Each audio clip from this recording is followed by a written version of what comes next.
Mas lalong umiinit ang excitement ng mga kapamilya viewers para sa nalalapit na pag-arangkada ng CCM's Sigabo.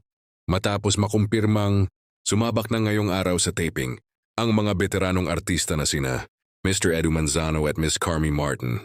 Sa pagpasok ng dalawang batikang personalidad sa serye, inaasahan ng marami na mas magiging makulay at mas kapanapanabik ang mga susunod na kabanata ng Sigabo.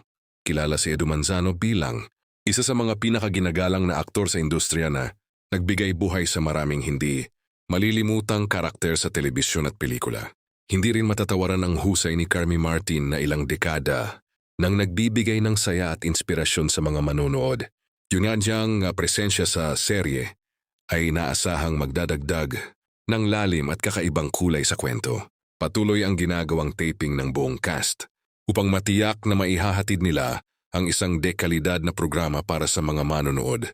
Abala rin ang production team sa paghahanda para sa ingrandeng pagsisimula ng serye na matagal nang inaabangan ng publiko.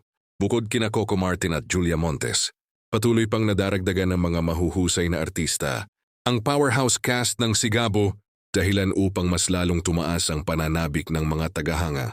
Marami ang naniniwalang isa ito sa mga pinakamalalaking proyektong ihahandog ngayong taon sa primetime television. Habang papalapit ang premiere date, sunod-sunod na rin ang mga pasabog at paghahandang ginagawa ng buong produksyon.